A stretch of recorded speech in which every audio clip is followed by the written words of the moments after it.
안녕하세요. 우리 불교 명상 인문학이라는 명칭을 넣었던 이유는 우리 삶 속에서 우리 불교 명상 또 불교에서 말하는 수행이라는 부분을 어떻게 이해할 것인가. 그래서 이제 불교 명상 인문학이라고 이제 제목을 지은 건데, 우리 경전을 위주로 하면서 그 외 인문학적인 어떤 사유, 사상, 철학 내용을 같이 버무려서 불교에서 이야기하는 세계관 아니면 삶의 철학, 그러니까 흔히 이야기해서 불교가 나에게 어떤 도움이 될 것인가, 내가 살아가는 삶에서 나에게 어떤 도움이 될 것인가, 이 부분을 이야기하려고 그래요. 이렇게 이야기하면은 조금 좀 문제가 될 수 있어서 이야기하시는 분들도 있을 수 있어요. 뭐냐 하면 불교라고 해서 부처님이 계시고 우리가 부처님을 위해서 살 것인가, 불법을 위해서 살 것인가, 이러한 부분들, 한 종교로서 있다 그러면 종교의 위대함이 있기 때문에 우리의 삶이 이 종교, 내가 믿는 이 종교를 위해서 살아야 되는 거 아니야? 하는 부분도 생각할 수 있는 거죠. 근데 불교에서는 정말 그럴까? 다르게 이야기하면 나의 삶이 먼저일까? 아니면 불교가 먼저일까? 부처님 말씀은 내가 어떻게 받아들여야 될까? 내가 살아가는데 부처님 말씀이 도움이 되는 것을 내가 확인해 가야만 가치가 있는 것인가?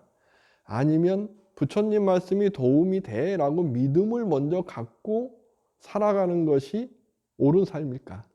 이 부분에서 아주 예민한 이야기일 수가 있는데, 우리 불교도 신의 행심이라 그래서 믿음이 먼저 강조되고 그 다음에 이해가 되고 그 다음에 우리 부처님의 가르침을 행해서 증명한다라는 이론체계가 있는데, 이 이론체계에서 우리 불교가 정말 믿음이 먼저 강조되는 것이 올바를 수 있을까?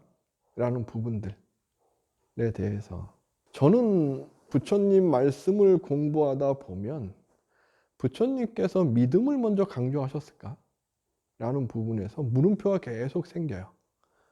이 물음표가 생기는 가장 큰 이유는 우리는 종교를 믿는다는 건 종교를 믿음으로 해서 마음이 편안해지는 거고 또 마음의 위안을 갖게 되는 거고 종교를 통해서 나에게 행복감을 줄 수 있고 또한 아주 종교적인 부분에서는 종교를 믿음으로써 복덕을 얻을 수 있고 이러한 어떠한 종교가 나에게 필요한 근본적인 이유가 있어야 되는 것, 이것에 대해서는 우리가 종교를 믿을 때 부정할 수 없겠죠. 그런데 이러한 종교라는 부분에서 부처님께서는 2600년 전에 종교를 비판하면서 나오신 분이거든요. 그럼 부처님께서 비판하셨던 건 무엇일까? 종교를 비판했는데, 그런데 우리는 불교라는 종교를 믿고 있거든요. 그렇다 그러면 불교는 분명히 2600년 전에 있었던 종교를 비판하면서 나왔던, 이걸 비판해서 극복되어진 종교거든요. 즉 2600년 전에 마음의 평화, 마음의 위안을 주는 종교가 있었는데 이 종교의 어떠한 단점을 부처님께서는 보신 거예요. 그러면서 이 단점을 극복하는 하나의 방법으로서 마음의 평화, 위안을 이야기하신 거죠. 이것이 무아, 아나트만, 대표적으로 이것이 두카, 고. 그러면서 이것을 극복할 수 있는 방법이 있어. 근데 이 방법은 내가 스스로 증명하는 거야. 다르게 이야기하면 내가 이것을 통해서 행복을 얻는 걸 확인해야 돼. 이 말씀을 하시는 거거든요. 부처님께서는 2600년 전에 있었던 하나의 종교 시스템에서 행하는 수행, 그 중에 명상이 있어요. 제가 그 전에 영상에서도 언제나 강조했듯이 부처님께서 2600년 전에 행했던 명상이 있고, 부처님께서 이건 아니야 라고 모든 것을 다 아니구나 확인하신 다음에 보리수 나무에 앉으셔서 했던 명상이 구분되어 있어야 돼요. 그러니까 불교 명상이라고 한다면 이전에 했던 명상이 아닌, 부처님께서 이전에 했던 모든 수행법에 대해서 다 확인을 하셨는데 이거 아니야 라고 하시면서 그건 다 내려놓고 부처님만의 명상을 하셨던 요 명상, 그리고 이 다음부터 말씀해 주신 부처님의 법문을 통해서 부처님이 말씀하시는 명상이 무엇이고 왜 이것을 부정하시고 이러한 명상법을 말씀하셨는지, 이러한 종교의 믿음을 부정하시고 이러한 종교의 확인, 실천을 말씀하셨는지가 굉장히 중요한 거죠. 부처님께서 비판하시고 부정하신 명상은 어떤 명상이냐? 이것은 분명해요. 어떤 명상이냐 하면 내가 그렇게 될 거야. 어떠한 기준이 있는데 나는 이 기준대로 살 거야. 이것에 대해서 부처님께서 물음표를 가주셨던 거예요. 즉 궁극적으로 신이라는 분이 계셔서 내가 명상을 통해서 그 신성과 하나가 됐어 라고 하는 어떠한 명상의 깊이에 딱 들어가셨는데 신의 기준이 있어서 신을 향해 마음이 쫙 갔어요. 즉 우리가 명상을 하다 보면 궁극적인 어떤 평온함, 그래서 흔히 명상을 많이 하신 분들이 어떤 시공을 초월한 느낌, 이건 명상을 깊이 하다 보면 누구나가 느껴요. 그 느낌에 들어갈 수 있거든요. 근데 제가 그러한 느낌이 하나의 착각일 수 있습니다 라고 말씀을 드리는 이유, 즉 많은 분들이 명상을 시작하시고 명상을 깊이 하다가 체험을 해요. 체험을 하면서 내가 시공간을 초월하면서 내가 느끼는 어떠한 하늘세계 같은 느낌, 내가 느끼는 초월감 같은 느낌, 아니면 내가 일반적으로 느끼지 못한 것을 내가 딱 확인한 것 같은 그런 체험을 하게 되거든요. 그냥 이렇게 쉽게 이야기하면 저도 그런 체험을 했는데, 그냥 내가 보고 있는 이러한 세계, 3차원의 세계, 벽이 있고 지붕이 있고 그 다음에 시간이 흘러가면서 내가 이렇게 앉아 있고, 나는 지금 이 저녁 시간에 앉아 있고 새벽에 앉아 있고 어떤 그러한 한때가 딱 있는데, 시간이 쫙 사라지고 시공간이 쫙 사라지면서 내가 그동안 보지 못한 존재들을 쫙 보기도 하고, 나의 어떠한 시공간 한계에서는 내가 할 수 없는 저 건너의 어떠한 느낌을 쫙 해서 저 건너에 무언가가 보이는 것 같고 보이기도 하고, 그러한 명상을 통해서 체험을 하기도 해요. 이러한 체험들. 그런데 이러한 것은 뇌의 착각일 수 있다. 우리 뇌라는 건 진화해 오면서 우리가 변화하면서 생기는 이 시간, 우리가 바라보는 이 공간이라는 속에서 뇌는 가소성이 있어서 어느 부분이 계속 활동을 다 같이 하면서 그것이 균형을 잡아서 현실을 살아가요. 내가 일어나서 걷는다는 것도 뇌가 경험을 통해서 이 사람의 특성에 따라서 어느 부분은 발달이 되고 어느 부분은 더 발달이 돼서, 공간감이 좋은 사람들은 공간에 대한 느낌이 빠른 것이고, 그렇지 않은 분들은 뇌에서 그렇지 않은 부분에서 다른 것이 활용되면서 살아갈 수 있도록 우리 뇌는 최적화시키는 거예요. 예를 들면 어떤 사람이 태어나서 이게 뇌가 성숙하기 전에 눈이 멀었어요. 그런데 이 사람이 뇌가 성숙이 된 상태, 가소성에서 뇌가 어느 부분은 발달시키고, 우리가 눈이 멀었으면 어떠한 촉감이나 아니면 듣는 거나 다른 것이 발달되면서 눈의 역할을 대체하겠죠. 뇌라는 것이 눈의 역할을 하는 부분이 다른 것이 대체가 될 거예요. 그것이 다 돼서 그것이 이루어져서 확정되어 있는 상태에서 어떠한 과학이나 어떤 능력이 쫙 발전이 되면서 이 어릴 때는 안 됐는데 눈을 떠서 딱 봤다. 그래서 눈이 딱 봐서 이렇게 보인다라고 할 경우에 일반 사람처럼 눈에 보이는 이 역할이 제대로 할 수 있겠느냐. 뇌는 이미 다른 것이 눈이 안 보인 상태에서 살아갈 수 있도록 발달이 돼 있는데 이것이 20살 넘어서 보이게 되면 계단을 올라갈 때 제대로 올라가지를 못한대요. 이 정보가 제대로 판단이 안 되는 거예요. 그래서 눈을 감고 있으면 이 느낌을 갖고 갈 수 있는 거지. 우리의 뇌라는 것은 그렇게 내가 현실을 살아갈 때 시공간을 느끼면서 현실에 최적화돼서 살아갈 수 있도록 적응돼 있어요. 근데 명상을 하게 되면 내가 집중을 하건 무언가를 하건 내가 하나에 쫙 들어가 있게 되면 어느 순간 될 때 내가 평소에 바라본다든가 아니면 무언가를 하는 부분에 뇌가 계속 멈춰 있겠죠. 멈춰 있다 보면 이 부분에 무언가가 계속 채워서 활동하려고 그래요.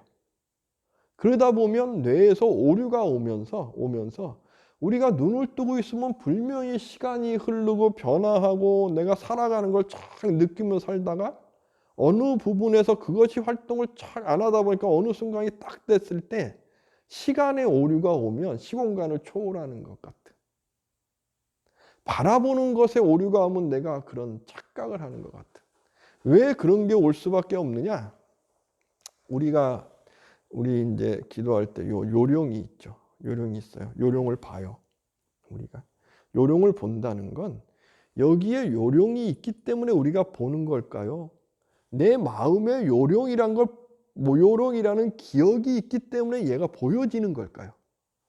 이 부분을 우리 대승불교의 아비달마라고 하는 아비달마 구사론이라고 이야기하기 아비달마라고 하는 유식학에서 이야기를 해요.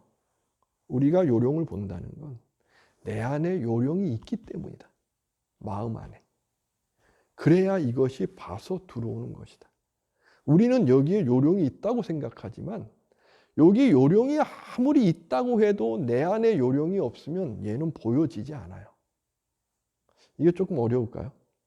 여기에 시계가 있는데 내 안에 시계라는 마음이 없으면 시계를 바라봐서 이게 시계야 라고 인식할 수가 없어요. 마음이라는 것. 내 안에 있는 거거든요. 내 안에.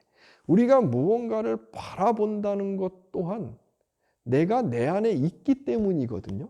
그래서 우리는 눈 뜨고 봐요.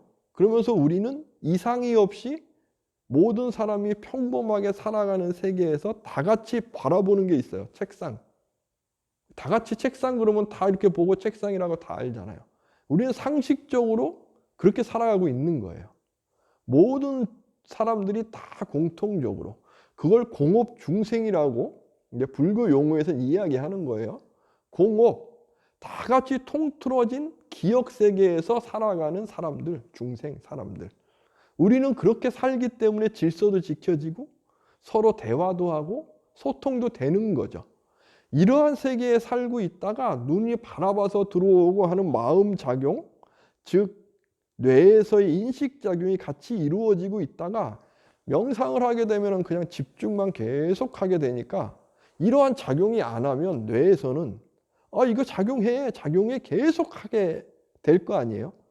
그러다 보면 어떠한 부분에서 오류라고 할 수도 있고 어떠한 부분에서는 새로운 어떠한 작용이라고 할 수 있고 가만히 앉아 있는데 무언가가 보이기 시작하는 거죠. 눈으로 보지 않지만 나의 마음의 작용에서 눈이 보고 들어오는 요 부분이 닫혀 있지만 보고 들어오는 것처럼 볼 수 있는 작용.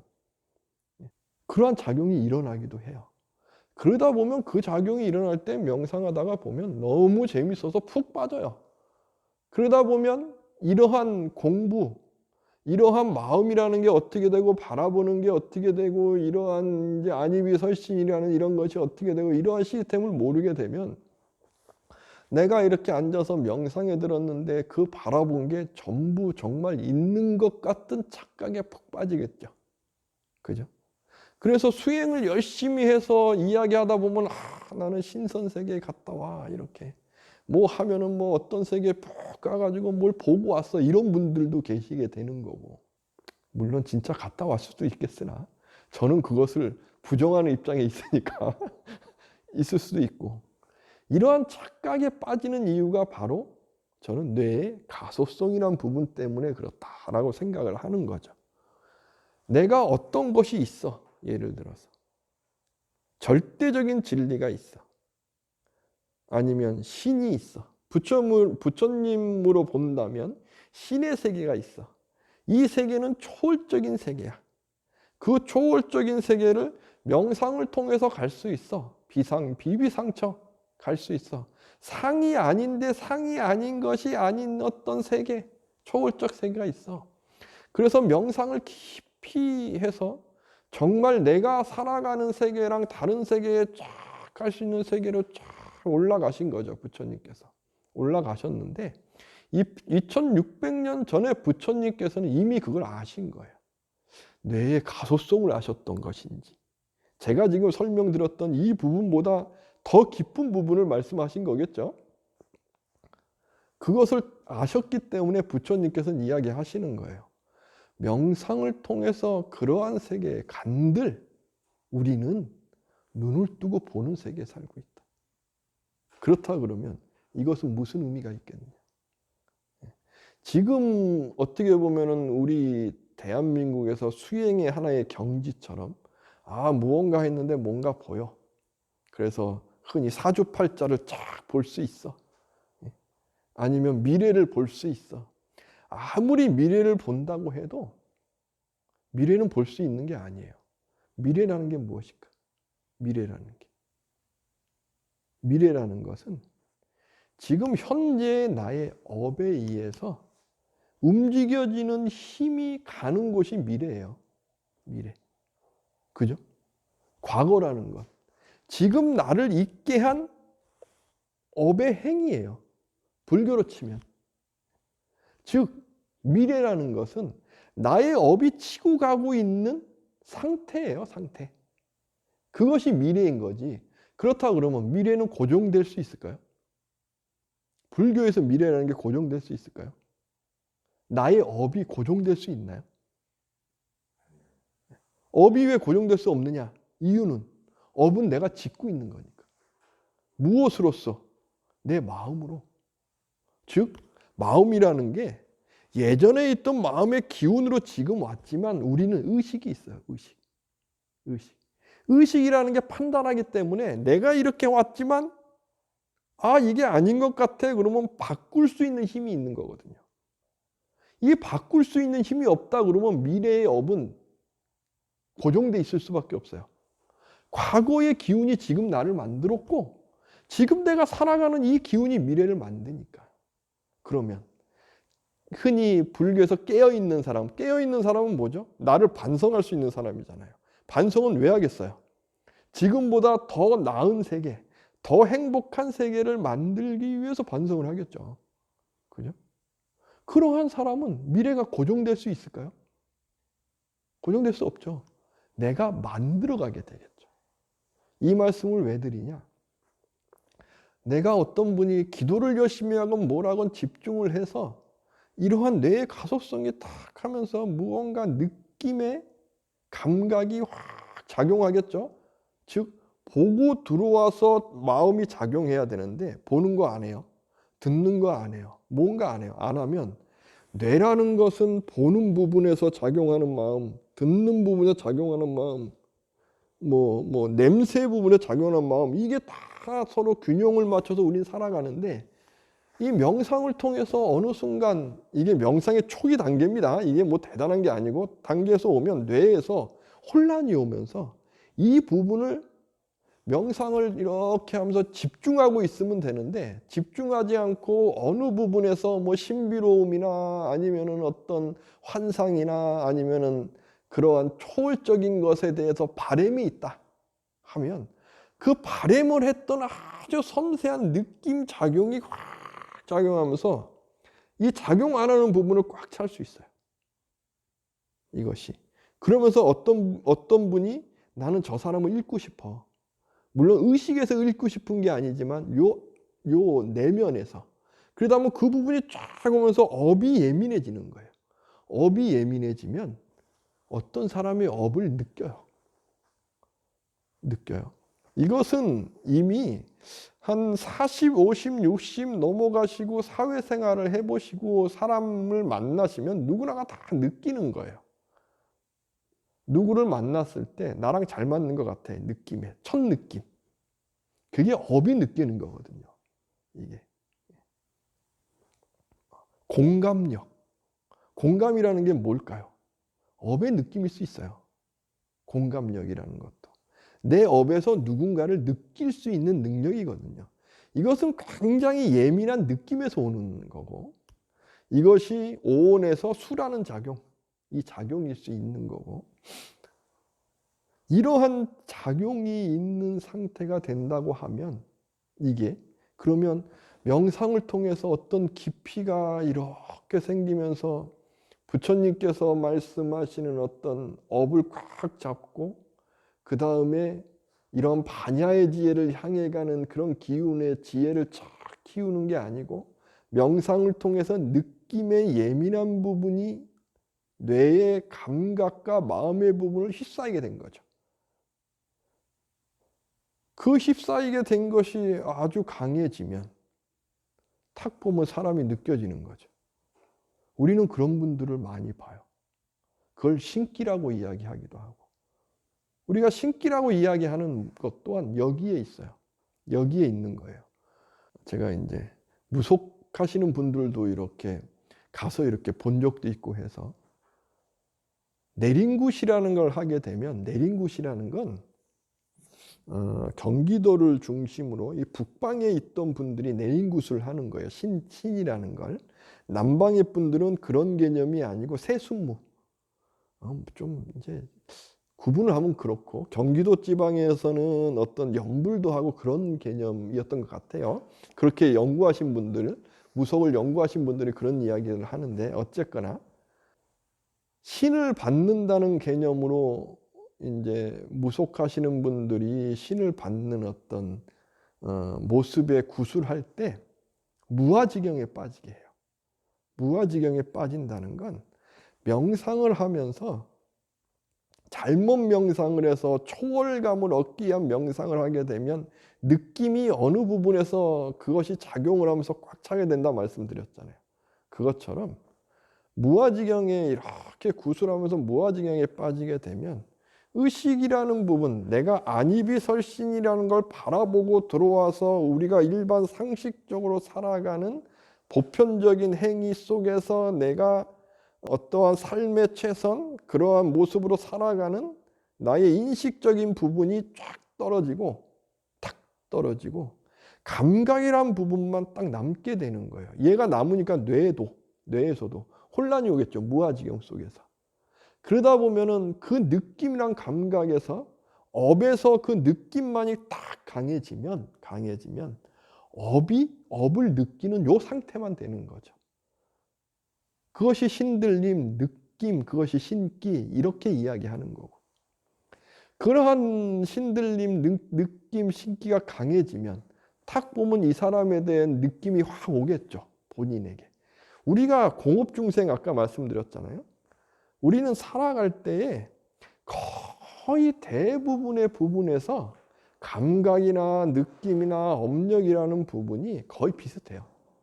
거의 비슷하게 살아요. 아침에 일어나서 밥을 먹든가 안 먹든가 일하고 점심 먹고 직장에서 막 다툼도 있고 아니면 직장 안 가더라도 사람과 관계에서 다툼도 있고 괴로움도 있고 이것이 없이 살아가지 않거든요. 그러니까 이 업력이라는 부분에서는 느낌이라는 부분에서는 거의 비슷하게 느껴지는 거예요. 그 느낌을 쫙 느끼면 우리는 업력대로 살아간다고 하면 이분이 이 업력이면 내일 어떨지 그 상황의 설명을 듣게 되면 예측이 가능하겠죠. 그러면 미래를 예측할 수 있겠죠. 그죠? 엎드려 산다고 하면 그 미래를 예측해 주면 맞추겠죠. 그죠? 그러면 내가 살아가는데 누군가 이야기했는데 내일을 맞췄어요. 그럼 이 사람은 입장에서 어떻겠어요? 와, 내일을 맞췄네? 그러면 의지하게 되겠죠. 내일을 맞추려고 누군가에게 물어본다는 건 내일에 대한 두려움이 있고 내일에 대한 무언가 호기심이 있고 내가 그렇게 할 수 없어라는 무언가의 전제 조건이 있는데 저분이 내일을 맞췄어요. 그러면 나의 삶을 이분에게 의지하게 되겠죠. 의탁하게 되겠죠. 그것이 점 보는 것의 단점인 거예요. 단점. 점의 단점. 부처님께서 점 보는 것을 금하시려고 하셨던 부분도 여기에 있어요. 불교는 철저하게 내가 의식을 키워서 내일을 내가 바꿔가는 거예요. 왜? 과거의 업의 기운이 지금 나를 만들었으니까. 이걸 제대로 안다 그러면 지금의 업의 기운으로 내일을 내가 바꿔갈 수 있거든요. 이것이 불교의 시스템이에요. 그래서 명상을 하는 거예요. 나를 바라보는 거. 제대로 보는 힘. 그런데 이것이 잘못되게 되면 잘못이라고 이야기를 해도 될지 모르겠으나 저는 잘못이라고 이야기할 수밖에 없겠죠. 잘못되게 되면 업에 푹 빠지는 거죠. 업에. 그러면 남의 업을 읽어주는 분은 자기 업을 읽을까요? 자기 업을? 자기 업을 읽으려면요. 의식이 없으면 읽을 수 없어요. 그래서 점을 잘 봐주고 누군가 사주를 잘 봐주는 분이 자기 자신을 성숙 못 시키는 가장 큰 이유, 의식이 떨어져 있기 때문에 그래요. 의식이 강해진다 그러면 남의 업을 볼 이유가 없어요. 보고 싶어도 안 보게 되고. 업을 봐서 이야기할 거 아니잖아요. 의식이 있다는 건. 내가 내일을 바꿔가려고 노력할 거 아니에요. 그러면 의식이 있는 사람이 점을 봐준다 그러면 어떻게 봐주겠어요? 바꾸세요. 지금 이런데 이겨낼 수 있어요. 이런 말씀 해주겠지. 내일 그럴 겁니다. 내일 이럴 겁니다. 이런 얘기 하겠냐고요. 안 한다고요. 즉 내일을 많이 잘 보고 있어. 내일 나는 이렇게 해서 난 잘 보는 사람이야. 그런 분들은 자기 자신을 못 봐요. 자기 반성을 하지는 못해요. 성숙할 수 없어요. 그래서 이러한 어떠한 모습은 나에게 도움이 하나도 안 되는 거죠. 부처님께서 첫 출가하셔서 그 시대의 종교에서 하는 명상을 해서 천상계까지 착 가는 명상을 했으나 이게 나의 삶에 도움이 안 돼. 부처님께서 말씀하신 영원한 행복을 향해 가는 거 도움이 안 돼. 즉 영원한 행복은 어디에 있어야 돼요? 나의 현실에 있어야 돼요. 이 부처님이 하시는 말씀이셔요. 영원한 행복이라는 것이 천상계에 있고 무언가 내가 그려놓은 곳에 있다. 그러면 이건 행복이 아니에요. 현실은 그렇지 않다 그러면. 나는 현실을 살아가는 현 존재거든요. 현재의 존재예요. 현실을 살고 있는 지금의 존재지 너머에 있는 존재가 아니거든요. 우리의 정말 큰 행복은 지금 여기서 내가 누리는 거예요. 지금 이 순간 누리는 거거든요. 이걸 모른다고 한다 그러면 그 사람은 착각 행복에 빠지고 착각 속에 빠져 있는 거죠. 그러니까 불교에서 이야기하는 건 바로 여기 있는 거예요. 어떠한 기준에 있는 게 아니고 어떠한 모습에 있는 게 아니고. 그래서 불교에서 이야기할 때 신이라는 존재는 내가 살아가는 이 삶 속에서 함께하는 신이라는 존재가 있을 수는 있으나 초월된 어떤 신의 존재에 대해서는 불교는 부정할 수밖에 없어요. 부처님께서도 부정하실 수밖에 없는 거예요. 그것을 긍정한다 그러면 불교는 불교일 수 없으니까. 어떠한 창조주나 조물주라는 존재가 있고 그 존재에 의해서 만들어진 어떠한 초월적인 또 신들이 있다라고 한다 그러면 지금 내가 살아가는 이 현실이라는 것은 어떤 현실이겠어요? 절대적인 현실의 그림자가 되는 거죠. 그럴 거 아니에요. 절대적인 현실에서 우리의 삶은 우리는 태어나서 죽잖아요. 병들고 아프고. 근데 절대적인 존재는 그런 게 없죠. 완전체잖아요. 그렇다면 우리의 삶은 그림자인 거예요. 그래서 신의 세계에서 봤을 때 우리가 살아가는 이 세계는 신이 만든 창조물의 세계, 그림자의 세계, 헛된 세계가 되는 거예요. 근데 불교에서 이야기할 때 이 세계가 곧 나의 세계예요. 이 세계가 곧 존재하는 세계고, 이 세계 속에서 나는 있어요. 그런데 나는 어떻게 있느냐? 존재의 한계 속에 있어요. 왜? 왜 존재의 한계 속에 있을까요?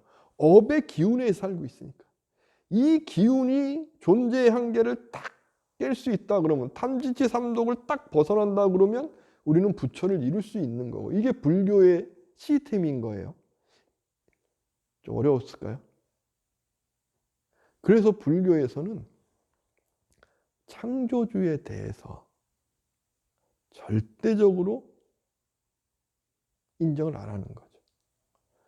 부처님 법망경에 보면 이러한 이야기가 있어요. 법망경 내용인데, 제가 현대불교의 남산에 대해서 이렇게 글을 지금 연재하고 있는데, 거기에 제가 이제 예를 들었던 내용인데,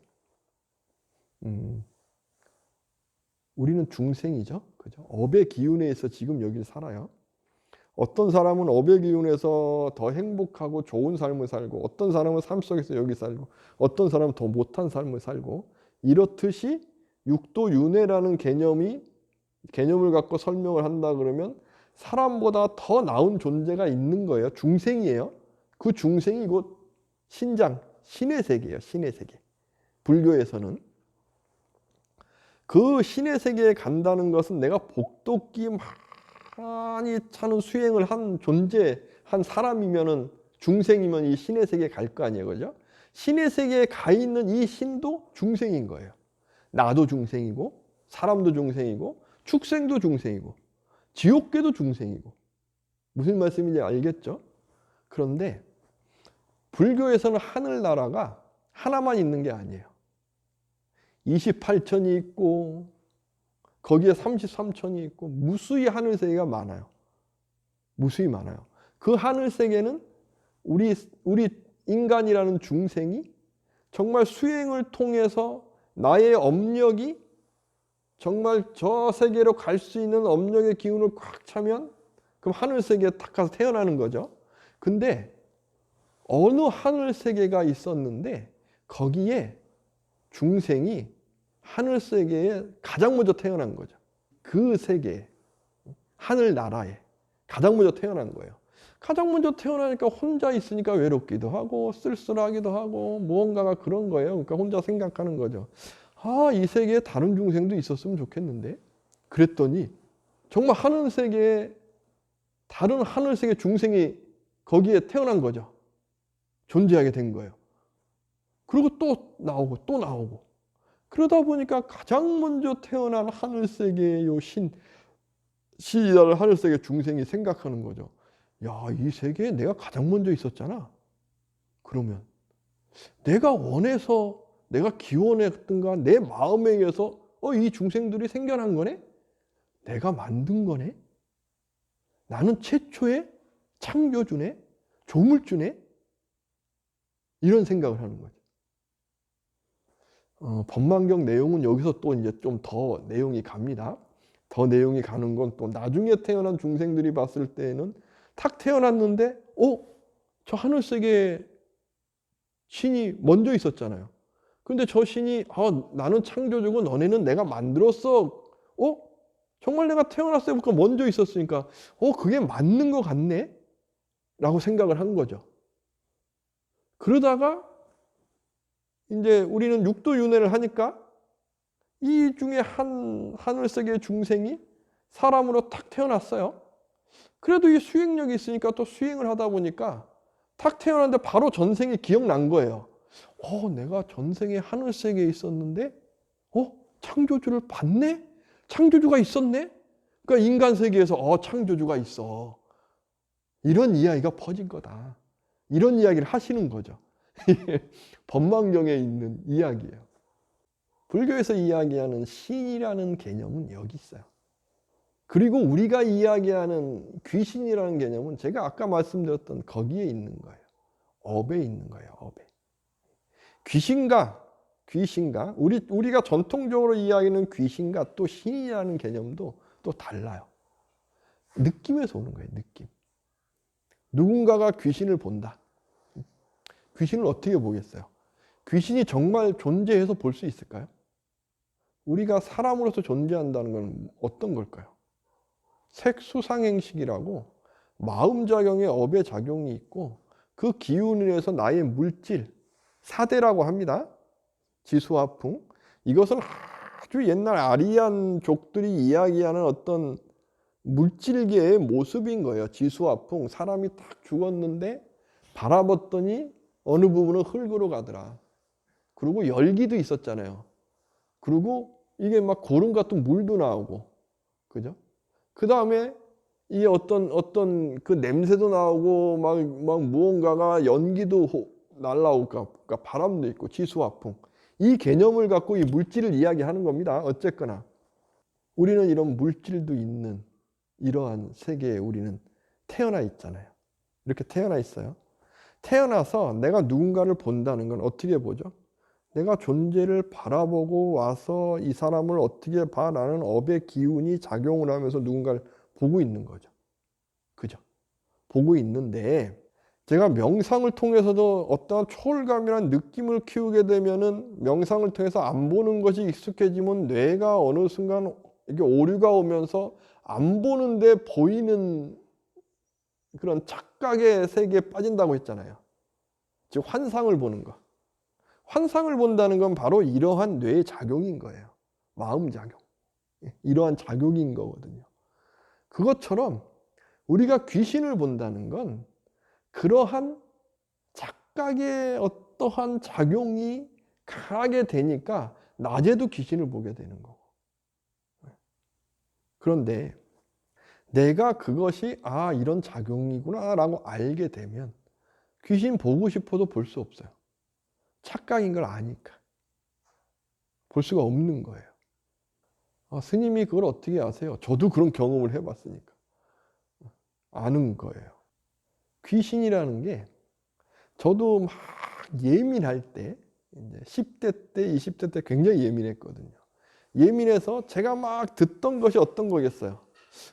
쟤 뭐 귀신 들렸나 봐. 뭐 아니면 주위에서 예를 드는 겁니다. 저는 그런 경험을 했고, 쟤는 좀 그런 심기가 있어. 막 하고. 그래서 할아버지가 나타나고 뭐가 나타나. 그런 게 보여. 막 하면 내가 보는 게 아니고 정말 그런 것 같고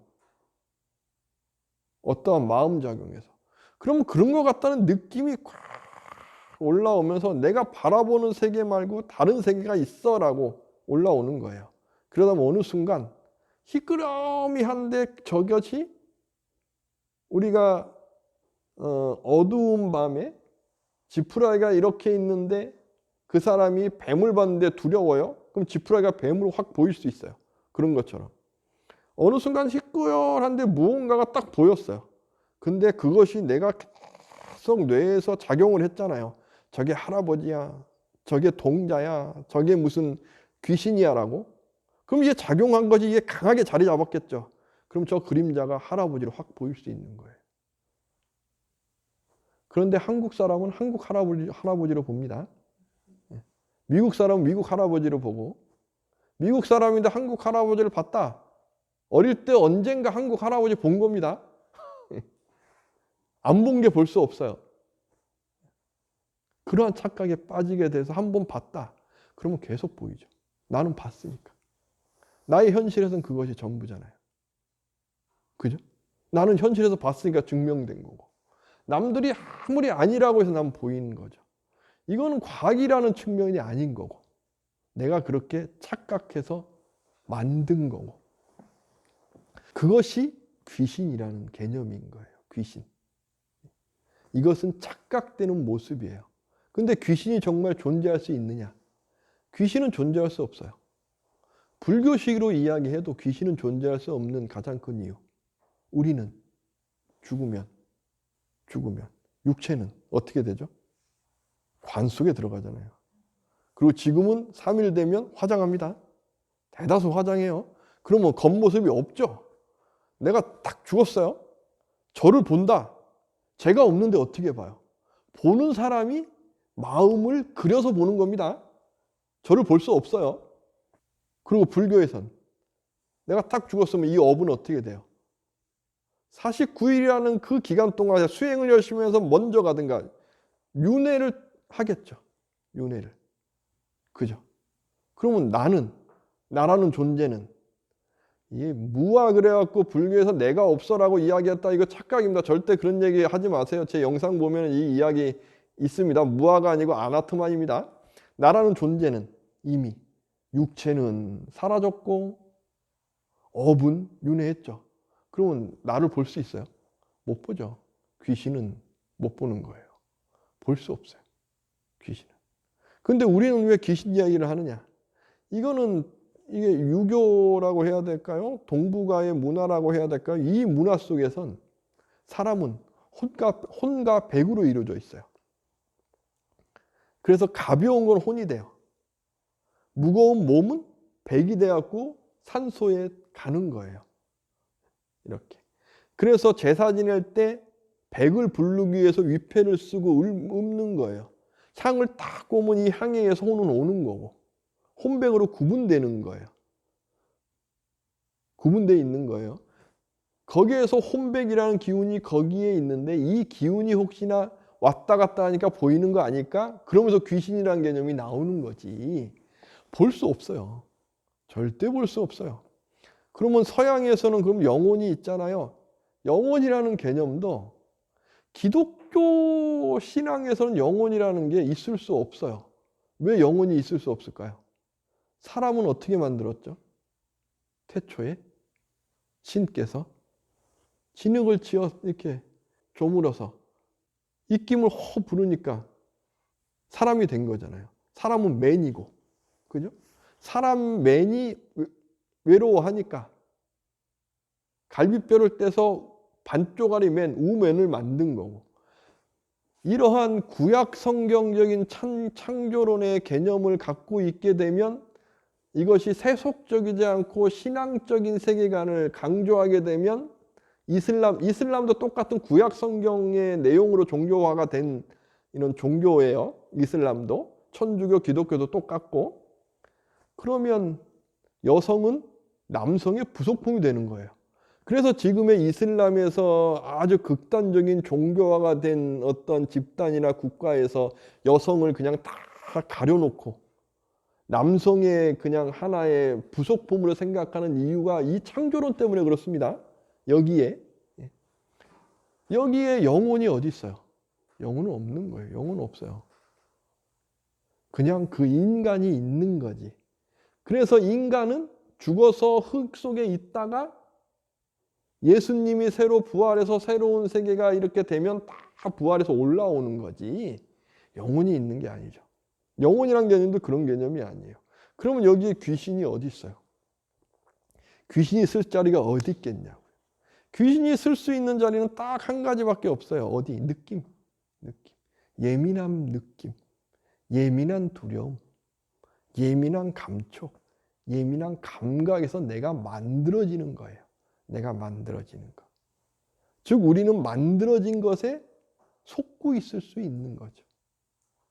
불교에서 이야기하는 신이라는 개념은 만들어진 세계, 확인되어지지 않은 세계를 이야기하는 게 아니에요. 물론 육도윤회를 하면서 요 신을 우리는 보지를 못해요. 그러나 우리는 설명되어지는 것일 뿐인 거예요. 그러다 보니까 불교에서는 신을 믿는 게 아니에요. 이게 착각하게 되면 우리 절에 와가지고 신중님을 믿고 신중님께 기원 열심히 하는데 우리는 신중님께 그런 기원하는 게 아니에요. 불교에서 이야기하는 신중 기도라는 건 어떤 기도일까? 불교라는 문화 속에서 내가 부처님 말씀대로 열심히 살고 있으면 나보다 더 힘이 강한 존재인 화엄 성중이 부처님께 귀의하고 부처님 법에 우리도 옹호해주는 기운으로 우리를 감쌀 것이야 라고 하는 기운이라는 개념으로서 우리는 신중 기도를 하는 거죠. 우리는 그러한 기도를 해요. 이것까지 부정할 수 있느냐?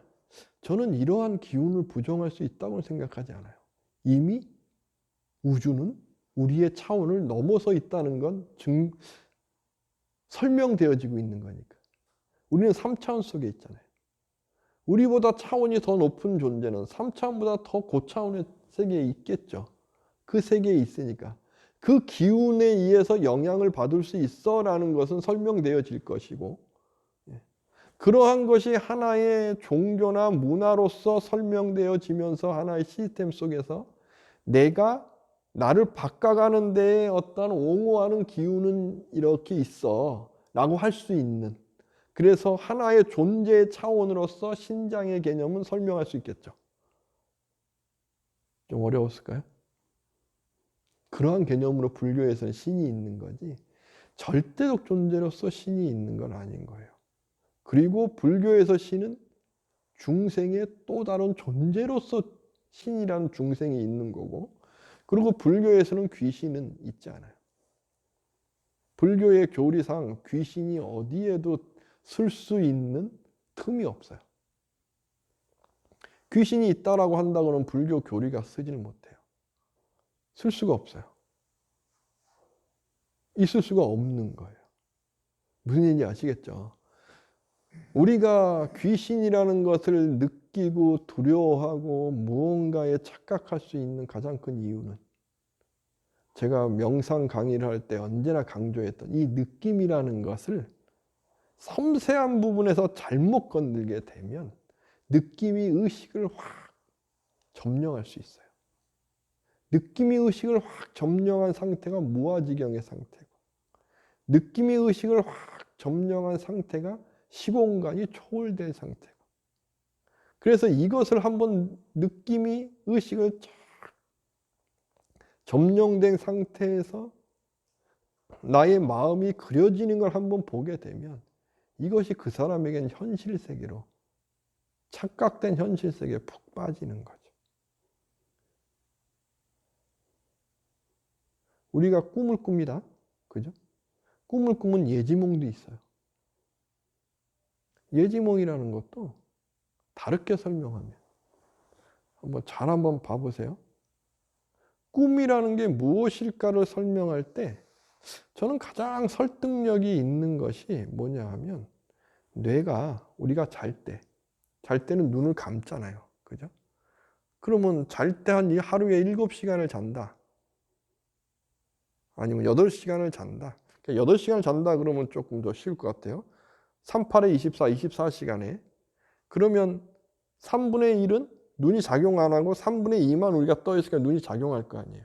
그럼 뇌라는 부분에서 눈이 작용하는 이 부분은 어느 부분에선, 얘는 3분의 1은 계속 작용 안 하니까 뇌는 가소성에서 작용하는 것이 이 부분을 내주게 돼 있거든요. 그러니까 이 부분을 지켜야 되잖아요, 잘 때. 그래서 꿈이라는 것이 어떠한 그림을 그리면서 계속 내가 작용하는 거 아닌가라고 설명을 해요. 저는 이게 설득력이 있는 것 같아요. 저는요. 그런데 이 부분에서 내가 잘 때 꿈이라는 그림을 쫙 그려야 되잖아요. 그럼 이 그림을 어떻게 그릴까? 무엇으로 그릴까? 우리가 기억되어져 있는 어느 부분에 업이라는 것이 작용하는 거겠죠. 그럴 거 아니에요. 내가 그림을 그려도 내가 이전에 경험했던 어떠한 형상이나 느낌에 작용해서 그림을 그리듯이, 뇌라는 그림 또한 내가 지금까지 살아왔을 때 어떤 느낌의 감정의 형상이 그려지는 걸 거 아니에요. 그럼 업이 그려지는 걸 거 아니에요. 이 업이 그려지니까 이게 우리는 업의 기운에 의해서 내일이 계속 이루어지고, 업의 기운에 의해서 공업중생에 의해서 좋은 사람, 나쁜 사람, 이게 작용이 계속 될 거니까 예지몽이 맞다 한다고 한다면 그분은 업의 기운이 굉장히 강한 것일 수 있고, 우리는 살아갈 때 업에 의해서 작용하고 의식이 바꿔간다고 해도 업의 기운이 강하게 오고 있으니까 예지몽에서 내일 그럴 것 같아 그러면 조심해야 되는 이유. 예지몽을 껐는데 내일 사고 날 것 같아요. 그럼 운전하지 마세요. 저도 운전 안 하거든요. 그러면 불안하면 이 업의 기운에서 그럴 수도 있으니까 그럼 피해가는 거고, 그러나 그것에 맹신하진 않아요. 시스템은 이래라고 알고서 대처하는 거지. 알고 대처하는 거와 거기에 맹신해서 예지몽인데 100% 맞는 거야 푹 빠지는 건 다른 거죠. 무슨 말씀인지 알겠죠? 그러한 상태. 그런데 이런 예지몽인데 두려움이 있겠죠. 근데 이 두려움이라는 느낌을 이겨낼 수 있는 것은 평소에 명상을 통해서 감각을 꽉 잡는 것이 있고 지혜로서 이걸 바라보는 의식의 기운이 있는 분은 이게 꿈이 그랬는데 내일 조금 찝찝한데 운전하지 말까? 하고 전철 타고 다닐 수 있는 거고. 그러나 여기에 끄달리지 않겠죠. 그러면 나의 삶에 그냥 예지몽도 도움이 되는 하나의 모습일 수 있겠죠. 그죠? 이것이 명상의 힘인 거고. 부처님께서 명상을 강조하신 이유도 여기 있는 거예요. 느낌이라는 부분을 정말 우리는 현대인에 살아갈 때 이 느낌이라는 부분이 이게 섬세한 부분에서 이게 잘못 놓치게 되면 나의 삶은 크게 좌지우지하거든요. 그래서 부처님께서 사띠, 마음 집중, 들숨날숨의 집중, 이걸 강조하신 이유가 여기 있다고 생각하는 거고. 제 전 영상에서도 분명히 말씀드렸지만 우리의 6가지의 감각을 쫙 헛되게 작용하지 말게 끌고 와서 내 옆에다가 다 길들여 놓는 것, 그 끌고 오는 그 힘이 사띠의 힘. 이것이 명상의 힘. 그래서 저는 이걸 강조하는 이유도 여기 있는 거고. 조금 두서가 없었을까요? 신이라는 개념, 또 귀신이라는 개념을 통해서 우리가 왜 명상을 하고 이 명상이 나에게 왜 도움이 되는지에 대해서 설명을 드리려고 오늘 말씀을 드렸고, 이 부분은 이제 디가니까의 법망경에 있는 내용을 갖고 설명을 드렸습니다. 앞으로도 이렇게 부처님 경전과 일반 이야기를 통해서 또 제가 불교에서 이야기하는 부처님께서 왜 명상을 하라고 하셨는지, 그리고 불교라는 것이 나에게 어떤 도움이 되는 건지, 명상이라는 게 내 삶에 어떤 도움이 되는 건지를 계속 말씀을 드릴 거예요. 그것을 어떤 젊은 친구들은 쇼펜하우도 이야기하고 설명 좀 해달라고 그러기도 하고, 이러한 부분들을 갖고도 계속 설명도 드릴 거고, 동양적인 어떤 부분들 갖고도 계속 설명을 드릴 거예요. 드리면서 명상이란 게 어떤 것인지 말씀을 계속 드릴 거예요. 정말 중요해서 제가 앞으로도 계속 강조할 건데, 명상이 절대 착각하시면 안 되는 게 가부좌 틀고 앉아서 호흡하는 거, 이것이 명상이냐? 그렇지 않아요. 명상은 그게 아니고 내 느낌을 꽉 잡을 수 있고, 감각을, 그리고 감각을 잡은 그 힘의 의식의 힘으로써 나의 경험이라는 건 하나의 상이구나, 쌌냐구나, 내가 그 상에 잡히는 거구나. 그게 아니고 모든 건 다 변할 수 있고 나는 주인공으로 해서 내가 행복하게 변화를 시켜갈 수 있는 거구나, 반야의 세계로 갈 수 있는 거구나 하는 지혜, 이걸 키우고 있는 것, 이것을 하고 있는 것이 명상이에요. 명상. 이걸 키우기 위해서 운동하고 있는 것, 마음 운동, 뇌 운동을 하고 있는 것이 우리가 명상 시간 끝나고 하는 실참할 때 앉아서 들숨날숨 하는 거예요. 즉 명상은 들숨날숨을 하는 것이 아니고 들숨날숨을 통해서 업을 콱 잡고 업을 해결해서 업이라는 싼냐 상의 세계에서 반야의 세계라는 행복함, 나에게 즐거움, 내가 더 나은 사람이 되기 위해서 노력할 수 있는 힘을 키우는 것, 이것이 명상이다 하는 걸 잘 아시기 바랍니다. 그러기 위해서 우리는 호흡을 하는 거예요. 이걸 명상으로서 하는 거예요. 명상의 한 부분입니다.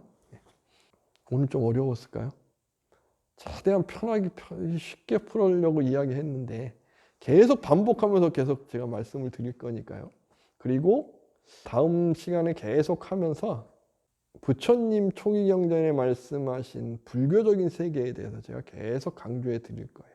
그것이 저는 지금 현대에 너무 필요하다고 생각을 해서 그 이유도 계속 말씀드리면서 제가 이야기해 나갈 겁니다. 감사합니다.